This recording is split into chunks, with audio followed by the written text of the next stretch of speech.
Hello everyone, स्वागत है आपका आज की क्लास में। और मैं हूं आपका नट वाला भैया। हाँ जी, तो लास्ट क्लास में हमने चैप्टर थर्ड को किया था कंप्लीट, जिसमें हमने टोटल बैरियर्स देखे थे नहीं। और आज हम शुरुआत करने जा रहे हैं चैप्टर फोर, जिसमें हम पढ़ने जा रहे हैं क्लासरूम कम्युनिकेशन। तो जी चलिए ज्यादा लेट ना करते हुए क्लासरूम कम्युनिकेशन की शुरुआत करते हैं। देखिए जी, समझिएगा, क्लासरूम कम्युनिकेशन आपके क्लास में होता है। जैसे अगर आप ऑफलाइन कोचिंग कहीं करते हैं तो आप क्या होता है, टीचर और स्टूडेंट के बीच में होने वाला जो कम्युनिकेशन होता है उसको हम क्या कहेंगे, क्लासरूम कम्युनिकेशन। और क्लासरूम कम्युनिकेशन इफेक्टिव बनाने के लिए एक टीचर अपने स्टूडेंट से इंटरैक्टिव सेशंस के थ्रू पढ़ाई कराता है या पढ़ाता है। तो उससे क्या होता है, उससे कम्युनिकेशन क्या हो जाती है, इफेक्टिव हो जाती है। नहीं जी बिल्कुल। तो सर क्लासरूम कम्युनिकेशन के बारे में और कैसे जाने, तो आइए इसको बुक में दिया गया है, इसको पढ़ते हैं और समझते हैं। क्या आराम आराम से समझेंगे। क्लासरूम कम्युनिकेशन एक ऐसा चैप्टर है जिससे आपके एग्जाम में सवाल आते ही आते हैं। तो आइए इसको समझते हैं। कहता है क्या, कहता है classroom communication involves interaction between teacher and students. क्या बोल रहा है कि क्लासरूम कम्युनिकेशन किसके किसके बीच में होना चाहिए भाई साहब, टीचर और स्टूडेंट्स के बीच में, एंड अमोंग स्टूडेंट्स के बीच में होता है। हाँ, ये दो ऑप्शन हो सकते हैं, या तो टीचर और स्टूडेंट के बीच में होगा या स्टूडेंट्स और स्टूडेंट्स के बीच में होगा। नहीं, हाँ जी भैया बिल्कुल सही कह रहे हो। कहता है it is very important as there is a sharing knowledge and experience through interaction. बोला भाई साहब ये बहुत जरूरी है कि आप कैसे नॉलेज को शेयर करें, इंटरैक्टिव वे में शेयर करें। नहीं कि मैं भी कुछ बोल रहा हूं आप भी उधर से रिस्पॉन्स कर रहे हो।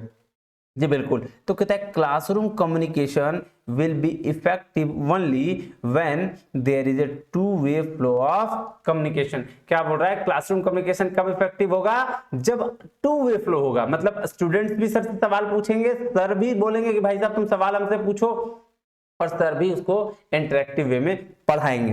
कहता है if there is only one way communication such as lecturing then it will not be effective as a students will not be able to share their queries and clarify their doubts. बोल रहा है भाई साहब ऐसा है, अगर जो teacher जो है वो वन वे कम्युनिकेशन करेंगे यानी कि लेक्चर वाले मेथड्स को यूज करेंगे, तो क्या होगा, कम्युनिकेशन इफेक्टिव नहीं होगी और बच्चे जो होंगे वो उनसे सवाल नहीं कर पाएंगे और उनकी क्वेरी है जो वो पूछ नहीं पाएंगे, जिसकी वजह से क्या हो जाएगी, कम्युनिकेशन हो जाएगी इनइफेक्टिव, मतलब इफेक्टिव नहीं होगी। कहता है there is scope for immediate feedback in the classroom as a teacher and students are in direct contact with each other.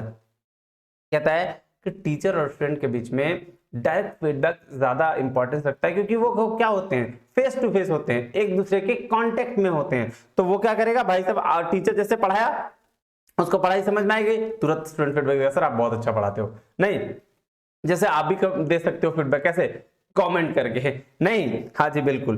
तो कहता है this feedback can be used to plan future activities and make improvements. अगर आप एक teacher के बारे में अगर वो अच्छा पढ़ा रहा है और आप उसे अप्रेज कर रहे हो, तो इससे क्या होगा, इससे वो और इंप्रूव करेगा और इंटरेक्टिव वे में आपको पढ़ा सकता है। नहीं, हाँ जी बिल्कुल। कहता है a teacher has to play different roles of being a facilitator, mentor, motivator, guide with the changing world and increased use of technology in every sphere। क्या बोल रहा है भाई साहब, बीइंग अ टीचर हमें मोटिवेटर की भी भूमिका निभानी होती है, फैसिलिटेटर की भी भूमिका निभानी होती है, गाइड की भूमिका निभानी होती है। वह कैसे, इस बढ़ते चेंजिंग वर्ल्ड में कह रहा है there are changes in the classroom communication. Classroom communication में क्या है, चेंज होते रहता है। कहता है it is purposive, pragmatic and positive. क्या है, बोल रहा है क्लासरूम कम्युनिकेशन क्या होता है, पर्पस के बेस पर होता है, बिना पर्पस के बेस पर क्लासरूम कम्युनिकेशन नहीं होता है। कहता है it can take place in the form of lecturing, explaining, demonstrating, discussion, presentation, debates and dialogues for effective communication. नहीं, डायलॉग कह रहा है भाई साहब ऐसा है कि क्या हो सकता है, इस किस फॉर्म में हो सकता है, बोल रहा है भाई साहब सिर्फ लेक्चर के फॉर्म में नहीं, आपका एक्सप्लेन भी अच्छे से कर सकते हो, आप एग्जांपल देके बता सकते हो, है ना, आप डिस्कशंस रख सकते हो, आप प्रेजेंट कर सकते हो, जैसे स्क्रीन में आपको दिख रहा है उस तरीके से ने डिबेट्स करा सकते हो। ये सब क्या हो सकते हैं, ये इफेक्टिव कम्युनिकेशन के तरीके हो सकते हैं। कह रहा है for effective communication a teacher has to be a good speaker as well as a active listener. बोल रहा है भाई साहब अगर एक अच्छा टीचर हो आप, तो आपको क्या करना पड़ेगा, अच्छा बोलने के साथ साथ क्लासरूम में एक एक्टिव लिसनर भी होना पड़ेगा, आपको अच्छे से सुनना भी पड़ेगा। कहता है there can be individual talk, small group interactions और large group interaction depending upon the size of the class and need of the hour. बोल रहा है कि आप इंडिविजुअल टॉक भी करा सकते हैं, स्मॉल ग्रुप में आप इंटरेक्शंस भी करा सकते हैं, या लार्ज ग्रुप में भी इंटरेक्शन आप करा सकते हैं। वो डिपेंड करता है क्लासरूम के साइज के ऊपर और वहां की जरूरत के ऊपर, नीड ऑफ द आवर मतलब वहां की जरूरत के ऊपर, कैसी आपकी जरूरत है। कह रहा है traditional techniques like black board and modern technology in the form of slides, graphs, chart, projectors, working models, video conferencing, live sessions, documentaries, audio lectures, podcast etc can be used to make learning and classroom communication interesting. बोल रहा है भाई साहब teaching के बहुत method है, तो classroom को इफेक्टिव बनाने के लिए आप ये सारे मेथड्स क्या कर सकते हैं, यूज कर सकते हैं, आप चेंज कर सकते हैं मेथड्स को, चाहे वो ट्रेडिशनल मेथड हो या फिर कौन सा मॉडर्न मेथड हो। जी बिल्कुल। आगे आइए, आगे देखिए क्या कहता है ये।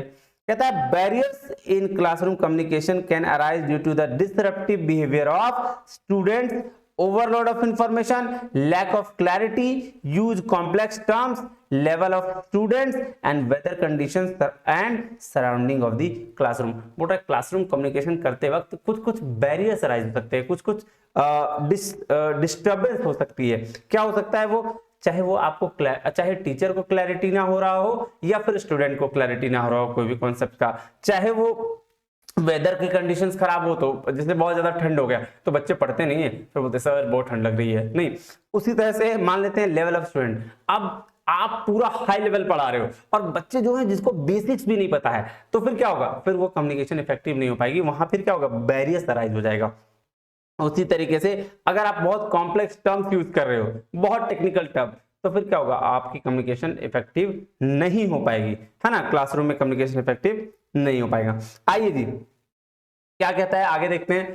कह रहा है how to effectively manage classroom communication. Classroom communication को आप कैसे मैनेज कर सकते हो। एक टीचर पूरे अगर उसको एक क्लासरूम कम्युनिकेशन को मैनेज करने नहीं आएगा तो क्या होगा, सारे के सारे स्टूडेंट्स उनकी खिंचाई करते हैं या फिर उनसे पढ़ने में उनको दिलचस्पी नहीं होगा। आइए देखिए क्या बोल रहा है। कह रहा है बी क्लियर। बी क्लियर कहने का क्या मतलब हुआ, कह रहा है जब आप स्टूडेंट्स के साथ बातचीत कर रहे हो तो आप एकदम क्लियर रहो कि आपको क्या बोलना है, कैसे बोलना है, कब बोलना है। आइए पढ़ते हैं।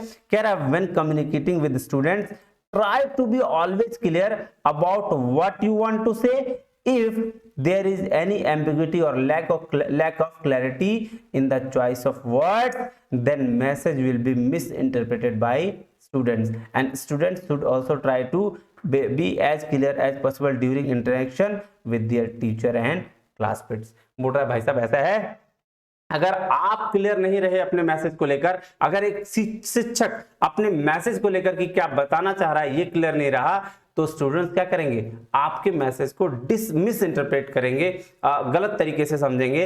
और फिर क्या बोल रहा भाई साहब ऐसा है कि एक क्लासरूम कम्युनिकेशन में आपको क्या करना चाहिए, आपको मतलब स्टूडेंट्स को क्या करना चाहिए, स्टूडेंट्स को भी जितना क्लियर हो सके वो उस मैसेज को क्लियरली समझ लेना चाहिए, चाहे वो इंटरेक्शन करके सर के साथ हो, चाहे शिक्षक के साथ वो इंटरेक्ट कर ले, चाहे वो क्लासमेट के साथ इंटरेक्ट कर ले। जी बिल्कुल।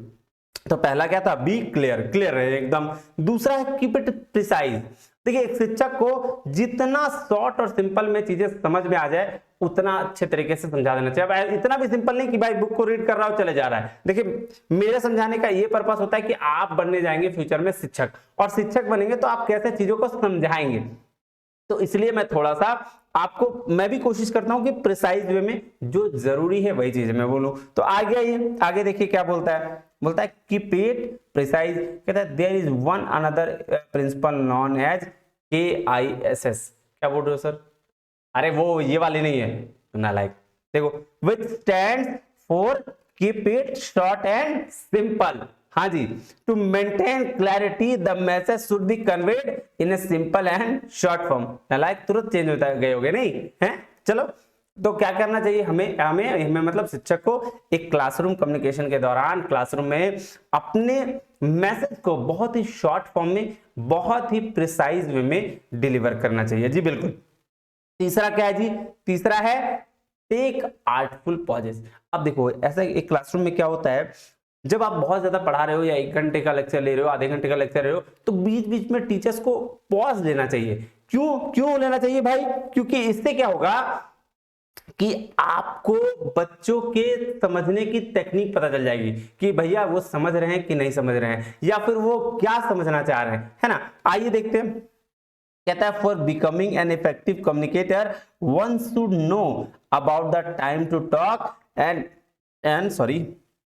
Time for staying silent. कब एक इफेक्टिव कम्युनिकेटर होने के नाते आपको ये पता होना चाहिए कि कब आपको बोलना है और कब आपको शांत रहना है। कहता है a teacher should take a pause after finishing the unit और topic so that students can revise it once and share their queries. बोल रहा है भाई साहब जैसे ही आप एक टॉपिक खत्म करो, आप थोड़ा सा पॉज लो, उसके बाद क्या होगा, उसके बाद स्टूडेंट समझेंगे हाँ ये चीजें टीचर ने पढ़ाया, सही पढ़ाया, हाँ ठीक है सही पढ़ाया, चलो एक बार देख लेते हैं। फिर इसको क्या करेंगे, फिर वो आपसे सवाल करेंगे, और आपसे सवाल करेंगे तो फिर आपको उसे क्लियर करने के लिए कहेंगे।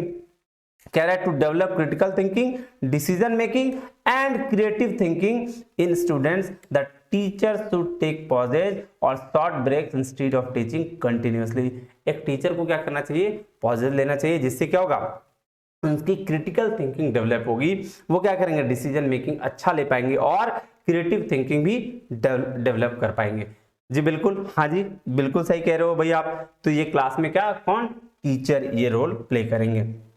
आइए नेक्स्ट क्या है, to know your students. Students को जानना बहुत जरूरी है। अगर आप अपने क्लास में हो और हर स्टूडेंट्स के नेचर को नहीं समझ पा रहे हो कि क्या कोई स्टूडेंट कितना कमजोर है, कितना अधिक पढ़ा जानता है, वो कितना कम जानता है, तो इस जानने से फिर आप क्या कर पाओगे, आप उसके लिए उस बेसिस पर काम कर पाओगे, उनके पर्पस को कंप्लीट करवा पाओगे। नहीं जैसे मैं अगर ऑफलाइन नेट पढ़ा रहा हूं तो मेरे साथ कुछ बच्चे हैं जो बहुत तेज हैं कुछ, और कुछ हैं जो बेसिक्स में थोड़ा सा उनको दिक्कत होता है। तो मैं क्या करता हूं, मैं बेसिक्स वाले को भी, मैं तेज वाले को भी थोड़ा सा बोलता हूं ठीक है वेट करो, मैं इसके साथ ही लेकर तेज वाले को चलता हूं, क्योंकि तेज वाला तो खैर निकाल ही लेगा, लेकिन जब एक बेसिक्स वाली चीजें जो होती है जिनको नहीं समझ में आता है, उनको अगर आप साथ लेके चलते हो तो ये एक असली शिक्षक की, एक असली टीचर की पहचान होती है। देखिए कह रहा है the teacher should invest time in knowing about the prior knowledge, potential, talents and need of the students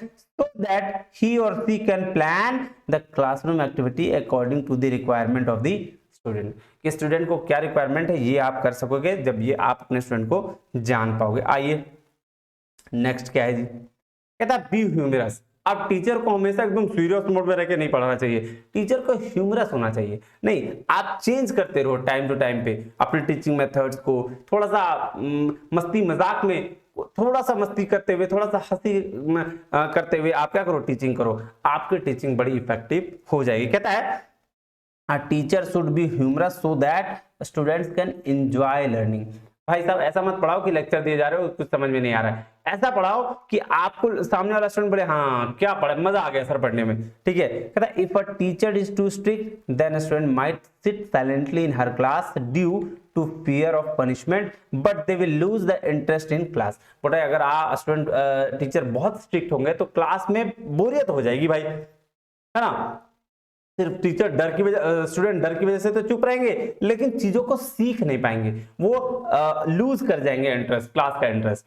क्या कह रहा है, कह रहा है so teacher needs to know when to be strict and when to have fun with students. Humorous nature of students and teacher facilitate learning and make it enjoyable. देखो ऐसा है कि टीचर को हमेशा फन के मोड में भी नहीं रहना चाहिए, उसको पता होना चाहिए कि कब उसको स्ट्रिक्ट रहना है और कब इंजॉयबल मोड में होना चाहिए, एंजॉय करने वाला मोड होना चाहिए। एम्पैथी, देखिए टीचर को ना हमेशा एम्पैथेटिक मोड में होना चाहिए। एम्पैथेटिक और सिंपैथेटिक दो अलग वर्ड है। एम्पैथेटिक होता है जब आप सेम फीलिंग के साथ उसकी भावनाओं को समझते हो, और सिंपैथी होता है कि आप वैसा वैसा चीज फील नहीं किए हो, बस आपको सांत्वना दे रहे हो कि ठीक है मैं तुम्हारे साथ हूं, नहीं मैं तुम्हारे साथ हूं और सब अच्छा होगा, इसको बोलते हैं सिंपैथी। तो टीचर को कैसा होना चाहिए, एम्पैथेटिक होना चाहिए। क्यों? क्योंकि टीचर एक स्टूडेंट पहले होता है, बाद में वो टीचर बनता है। आइए देखिए क्या कहता है, कहता है the teacher should B empathetic. Empathy and sympathy are two different emotions. Sympathy means the feeling pity or sorrow on a seeing person's situation, while empathy means to feel pain of another person. ये जो सामने वाला है उसकी भी feeling को आप अगर जान पा रहे हो तब आप क्या बनोगे, आप टीचर एक अच्छे हो। लेकिन अगर आप सिंपैथी दिखा रहे हो तो क्या बोल रहे हो, ठीक है मैं समझ रहा हूं, मैं समझ रहा हूं, बट आपने फील नहीं किया कभी वो, ठीक है आपने कभी फील नहीं किया, बट उसे सांत्वना दे रहे हो कि भाई सब ठीक हो जाएगा। जैसे अगर मैं अपनी बात करूं तो मैं पहले नेट पास हुआ तब पढ़ाने के लिए आया, नहीं तो उसमें क्या क्या प्रॉब्लम आती है, कैसे नेट में क्या क्या दिक्कत आती है, क्वेश्चन आती है, ये सारे चीज मुझे पता है, तब आपको बता पाऊंगा। तो ये क्या हुआ, एम्पैथेटिक। लेकिन अगर मैं मान लो कि साइंस सीआईएसआर वाला मैंने एग्जाम दिया नहीं, अब मैं उन लोगों के साथ बोल रहा हूँ बेटा सब अच्छा होगा, तुम कर लोगे, तो ये क्या होती है, सिंपैथी होती है। चलिए आगे बढ़ते हैं। अब क्या है जी, आगे है प्रमोट इक्विटी। अब देखो एक शिक्षक को हमेशा इक्वल होना चाहिए सभी स्टूडेंट के साथ। ऐसा नहीं है कि भाई साहब आप जो तेज स्टूडेंट है उसको पूरा अप्रेज करो और जो लो स्टूडेंट है आप उसको छोड़ दो। हमेशा इक्वालिटी की भावना एक टीचर में होनी चाहिए। क्या कहता है, कहता है the teacher should not be biased towards students and favour of any her students due to any reason, rather for a teacher all students should be equal. If any needs help of the teacher then it should be provided without any sort of discrimination। बोला भाई साहब teacher को हमेशा क्या होना चाहिए, सबके लिए इक्वल भावना रखना चाहिए। अगर किसी तरह की हेल्प की जरूरत पड़ती है टीचर को तो बिना किसी डिस्क्रिमिनेशन के स्टूडेंट्स की हेल्प करनी चाहिए। अब क्या है, कहता है 8 नंबर में कहता है लेट स्टूडेंट आस्क क्वेश्चन। देखिए बहुत सारे टीचर्स के साथ ये होता है कि वो क्वेश्चन पूछने पर बच्चों को डांट देते हैं। नहीं, हमारे पे कुछ टीचर ऐसे थे जो क्वेश्चन पूछते थे तो वो डांट देते थे। लेकिन मैं क्लास में कहता हूं कि अगर आप एक अच्छे शिक्षक हैं तो आप बच्चों को बोलिए कि आप 50,000 बार मुझसे सवाल पूछो और आप उनसे आराम से कामनेस के साथ आप उसको हर बार जवाब दीजिए, हर बात समझाइए। अगर वो एक मेथड से नहीं समझ रहे हैं तो दूसरा मेथड से क्या करना चाहिए, समझाना चाहिए। सो क्या बोल रहा है, सम टीचर्स इंसल्ट और criticise students who ask question in class. क्या करते हैं, इंसल्ट करते हैं स्टूडेंट को या फिर क्रिटिसाइज करते हैं। तो कहता है सच behaviour adversely affect the confidence of a student. देखिए अगर एक बच्चा बहुत मेहनत बहुत हिम्मत करके टीचर के पास जाता है सवाल पूछने के लिए, और अगर आप उसको उस समय डांट देते हो तो उस पर नेगेटिवली इफेक्ट पड़ता है। वो बच्चा क्या करता है, फिर दोबारा कोशिश नहीं करता है पूछने की। तो इसीलिए आपको क्या करना चाहिए, एक टीचर को हमेशा बच्चे को प्रेज करना चाहिए। जब भी वो कोई सवाल पूछे उसको हमेशा अच्छे से बताना चाहिए। तो इसलिए अगर आपको भी कोई लगता है कि कुछ इस चीज में डाउट है तो आप मुझे व्हाट्सएप कर सकते हैं। आपके जो फर्स्ट में जहां पे इंट्रोडक्शन का लेता हूं वहां पे स्क्रीन पे आपका नंबर है, आप उस पर देख के मुझे भी सवाल भेज सकते हैं। मैं कोशिश करूंगा आपको इसका आंसर देने की। जी बिल्कुल। आइए कहता है once insulted the student will not ask any question next time. अगले समय में वो कोई क्वेश्चन नहीं पूछेगा। Even if he had doubt, अगर उसके पास डाउट भी होगा फिर भी आपके पास नहीं जाएगा। So students should be encouraged to ask questions and teachers should welcome these happily. Teachers को स्वागत करना चाहिए, अरे अच्छी बात है आओ बता देता हूं मैं, नहीं। Asking questions develop the thinking of ability of students and it shows their clarity of topic। अगर बच्चे क्वेश्चन पूछते हैं तो उससे क्या होती है, उनकी थिंकिंग एबिलिटी डेवलप होती है और क्लैरिटी और ज्यादा हो जाती है टॉपिक को लेकर। कहता है if a teacher does not know answer to any of the questions she can tell a student that I will check it and discuss with you later and later it should be discussed also। देखिए हम भी हैं इंसान, teacher भी क्या होता है कि इंसान ही होता है। तो एक टीचर को सब चीजें पता हो ये जरूरी नहीं है। तो अगर आपके सामने कोई तो ऐसा क्वेश्चन से ऐसा सवाल आ जाता है जब आपको लगता है कि भाई साहब ये चीज हमसे नहीं बन रहा है, तो आप स्टूडेंट से जाकर क्लियरली कह दें कि बच्चा ये सवाल मुझे अभी नहीं आ रहा है, या फिर इसे मैं एक बार चेक कर लूंगा, मैं देख लूंगा और बाद में आपके साथ डिस्कस करूंगा। और ऐसा नहीं डिस्कस ये बोल के भूल जाना है, बाद में इस क्वेश्चन को सॉल्व करके बच्चे के साथ डिस्कस भी कर देना है। आइए जी, अब क्या है 9th नंबर कह रहा है इनकरेज स्टूडेंट पार्टिसिपेशन। अब बोल रहा है भाई साहब the classroom environment should be such that encourage student to participate in learning. Students को हमेशा इनकरेज करना चाहिए कि भाई आप पार्टिसिपेट करो, किसमें, लर्निंग में। कहता है if students are to act only as a passive listeners then they will lose interest in the class. Activities should be chosen in such a way that participation of a student is maximized। देखिए बोल रहा है भाई साहब ऐसा है, अगर आप बच्चों को इंटरेक्ट नहीं करने दोगे, आप पार्टिसिपेट करने नहीं दोगे, तो वो क्या करेंगे, वो अपना क्लास में इंटरेस्ट खो देंगे। क्योंकि सिर्फ लेक्चर मेथड को यूज करते हुए अगर आप सिर्फ लेक्चर देंगे, उनको सुनना पड़ेगा, तो वो बोर हो जाएंगे और बोर होने की वजह से वो क्लास में इंटरेस्ट खो देंगे। तो इसीलिए इस तरह की एक्टिविटी आप बनाइए जिससे स्टूडेंट ज्यादा से ज्यादा क्या हो, पार्टिसिपेट कर सके। जी बिल्कुल। अब क्या है, कहता है understand facial expression of student. देखिए ये टीचर की बहुत बड़ी क्वालिटी होती है कि वो बच्चों के चेहरे को देखकर जान जाता है कि इस बच्चे को ये टॉपिक समझ में आया या नहीं। ठीक है, तो इसमें क्या बोल रहा है भाई साहब देखिए some students may not be able to share their queries and problems with the teacher, so the teacher should have the ability to read their faces to know if they are able to understand the topic or not। बोल रहा भाई साहब teacher के पास इतनी capacity होनी चाहिए, इतनी knowledge होनी चाहिए कि अगर एक बच्चा नहीं भी पूछ रहा है तो आप उसके फेस को देखकर समझ जाओ कि वो टॉपिक नहीं समझ रहा है, और फिर आपको बता देना चाहिए। कहता है facial expressions can also show the level of interest of student. If they are getting bored or losing interest, then the teaching activity or method needs to be changed। बोल रहा भाई साहब अगर आप चेहरे से देख के पता लगोगे कि आपकी टीचिंग अच्छी है कि नहीं। अगर बच्चे बोर हो रहे होंगे तो वो बहुत परेशान दिखेंगे और इंटरेस्ट खो देंगे। तो आपको क्या करने की जरूरत है, आपको अपने टीचिंग मेथड्स को चेंज करने की जरूरत है। आप किसी और टीचिंग मेथड को यूज करो। कह रहा है for effective classroom communication the teacher should be able to understand the facial expression and body language of student. बड़ा भाई साहब इफेक्टिव क्लासरूम कम्युनिकेशन के लिए आपको समझना होगा क्या, बॉडी लैंग्वेज और टीचर का स्टूडेंट का फेशियल एक्सप्रेशंस। अब देखिए उसके बाद कहता है आस्क क्वेश्चंस। सिर्फ टीचर की सिर्फ बच्चों को ये नहीं दिया जाना चाहिए कि भाई साहब आप मुझसे सवाल पूछो। टीचर्स का भी ये फर्ज बनता है कि आप सवाल पूछिए बच्चों से। क्यों? क्योंकि अगर आप उससे सवाल पूछेंगे तो आपको ये पता चल जाएगा कि बच्चे कितने समझ पा रहे हैं, उनकी थिंकिंग किस लेवल की है, और वो आपने जो मैसेज डिलीवर करा है क्या वो सही तरीके से समझ पाए हैं कि नहीं समझ पाए हैं। नहीं, आइए पढ़ते हैं।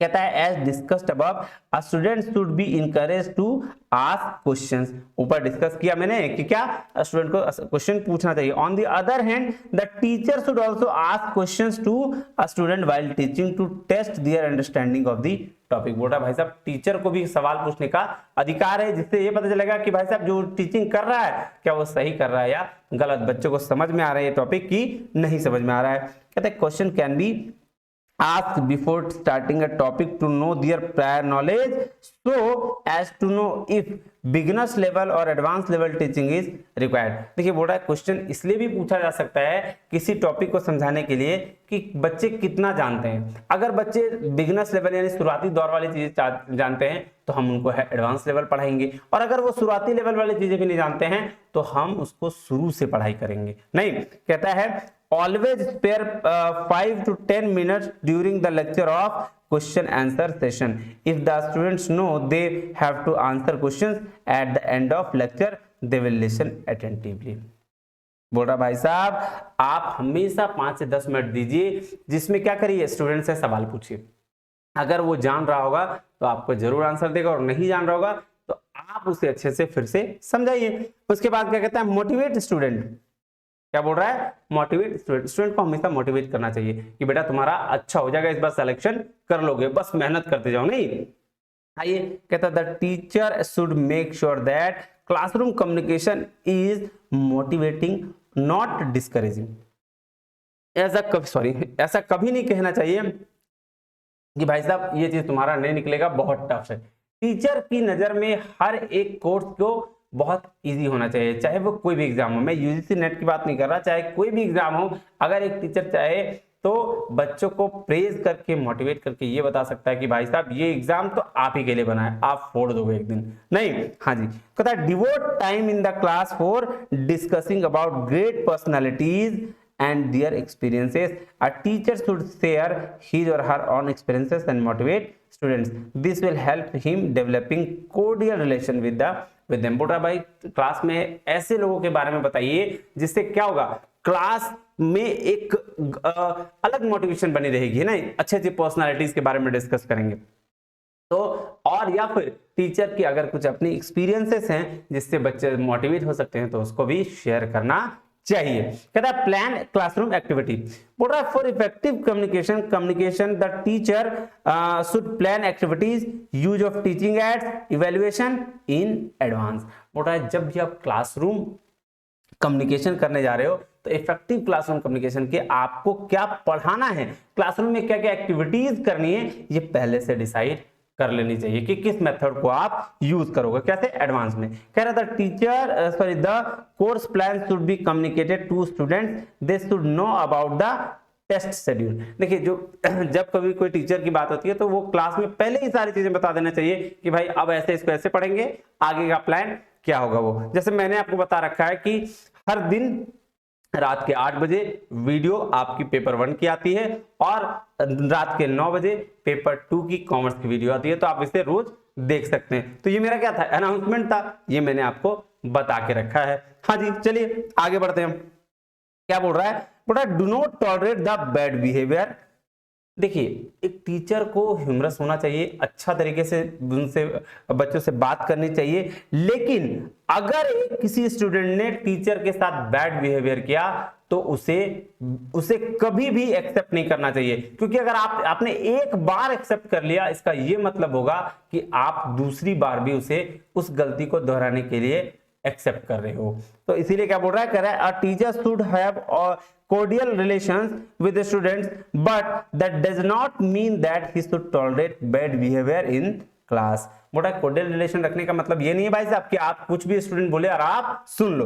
Once tolerated students will think that it is acceptable in class. अगर आप एक बार बर्दाश्त कर लिया तो स्टूडेंट क्या सोचेंगे कि ये क्लास में एक्सेप्टेबल है। The purpose of teaching is all around development of student. Teaching का पर्पस सिर्फ ये नहीं कि आप सब्जेक्टिव नॉलेज हो, टीचिंग का पर्पस ये है कि आप उसके ऑल अराउंड डेवलपमेंट करवाओ।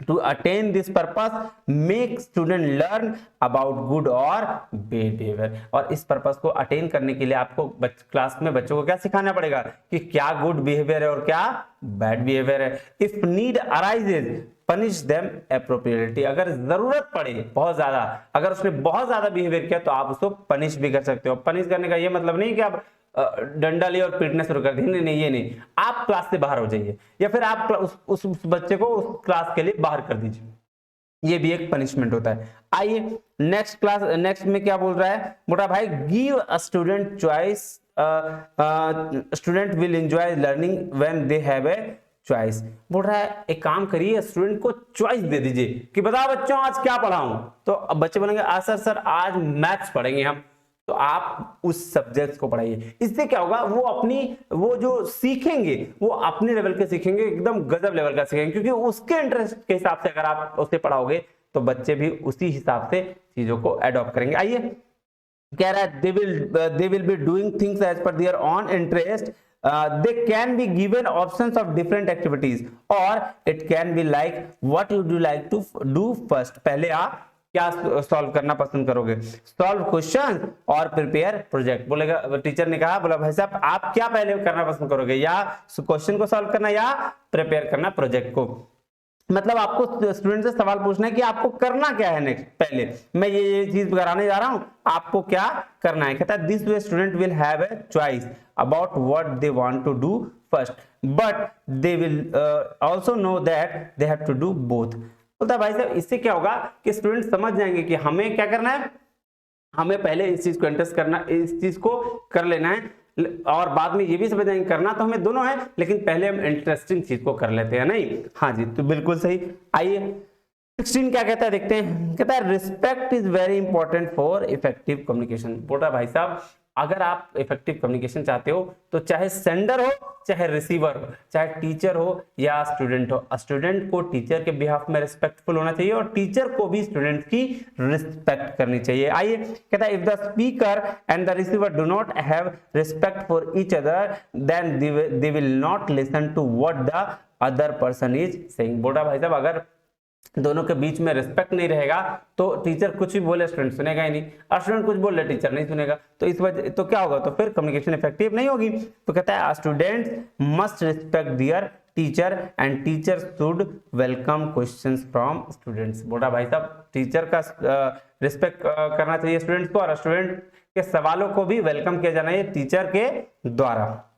आइए कह रहा है use different techniques and aid to break monotony of lecture. बोला भाई साहब अगर आप कंटिन्यूअस एक ही टेक्निक को यूज करते हो ना तो क्लास में बच्चे हो जाते हैं बोर, इसीलिए आपको क्या करना चाहिए, इंटरेस्टिंग तरीके से पढ़ाने की कोशिश करनी चाहिए, जिससे वो क्या होगा, वो इंटरेस्ट को लूज नहीं करेंगे और नई चीजें सीखेंगे। आइए कहता है lectures can become boring and students will lose interest in it.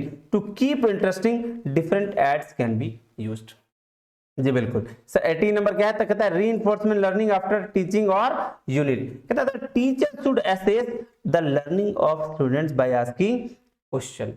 Teacher को कैसे असेस करना चाहिए, मोटा भाई साहब ऐसा है कि आप स्टूडेंट से सवाल पूछो, आपको समझ में आ जाएगा कि उसको टॉपिक कितना समझ में आया है। If they have any doubts queries and problems then the teacher should explain it again। अगर उनके दिमाग में कोई क्वेरी हो, कोई सवाल हो, तो उसको दोबारा एक्सप्लेन कर देना चाहिए। For effective classroom communication reinforcement of learning very important.